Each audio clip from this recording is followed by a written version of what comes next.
আসসালামু আলাইকুম। আমি মোহাম্মদ আলামিন, আর আপনারা দেখছেন story of Magura YouTube channel. আমি এই মুহূর্তে যে সড়কটির উপর দাঁড়িয়ে আছি, এটি হলো মাগুরা টু নড়াইলের একটি অত্যন্ত গুরুত্বপূর্ণ সড়ক। এটি শুধু একটি রাস্তা নয়, এটি এই অঞ্চলের হাজার হাজার মানুষের দৈনন্দিন জীবনের লাইফলাইন। কিন্তু এই লাইফলাইনের আজকের অবস্থা দেখলে চোখে জল চলে আসে। গত বেশ কিছুদিন ধরে এই সড়কের অবস্থা এতটাই ভয়াবহ যে এটিকে রাস্তা না বলে যেন মহাবিপদ বলাই শ্রেয়। সামান্য বৃষ্টি হলেই এই গর্তগুলো যেন ছোটোখাটো ডবায় পরিণত হয়। একটু লক্ষ্য করুন, এই যে দেখুন, জায়গায় জায়গায় এমন বিশাল গর্ত তৈরি হয়েছে যে কোনো গাড়ি, ভ্যান বা অটোরিকশা ভালোভাবে চলতে পারে না। চলতে গেলেই ঘটছে বড় ধরনের দুর্ঘটনা। স্থানীয় বাসিন্দা এবং নিত্যযাত্রীদের জন্য এই রাস্তা দিয়ে চলাচল করাটা একটা দৈনিক সংগ্রাম। রোগীকে দ্রুত হাসপাতালে নেওয়া থেকে শুরু করে কৃষিপণ্য বাজারে আনা সব কিছুতেই চরম দুর্ভোগ।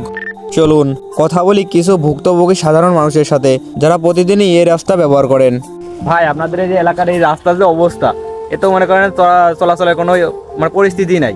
এতে আপনার কিছু বলার আছে? যদি বলা থাকে তাহলে বলেন। ভাই কি আর বলবো ভাই, দুঃখের কথা, আমাদের যাতায়াতের জন্য খুব সমস্যা হয়।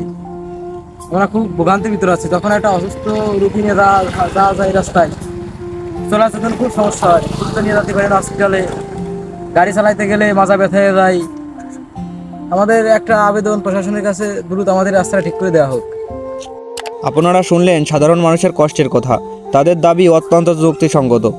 এই রাস্তার জন্য নষ্ট হচ্ছে গাড়ির যন্ত্রাংশ, অপচয় হচ্ছে সময়, এবং সবচেয়ে বড় কথা, জীবনের ঝুঁকি বাড়ছে। আমরা আশা করব সংশ্লিষ্ট কর্তৃপক্ষ খুব দ্রুত এই জনগুরুত্বপূর্ণ সমস্যার দিকে নজর দেবেন। মাগুরা এবং নড়াইলের হাজার হাজার মানুষের জীবনযাত্রা স্বাভাবিক করতে অবিলম্বে এই রাস্তার সংস্কার কাজ শুরু করা হোক। আমাদের এই প্রতিবেদনটি যদি আপনার কাছে গুরুত্ব মনে হয়, তবে অবশ্যই লাইক করুন এবং শেয়ার করে সবার কাছে পৌঁছে দিন, যাতে কর্তৃপক্ষের কাছে আমাদের এই সম্মিলিত আবেদন পৌঁছাতে পারে। আজকের মতো এই পর্যন্তই। সবাই ভালো থাকবেন। আল্লাহ হাফেজ।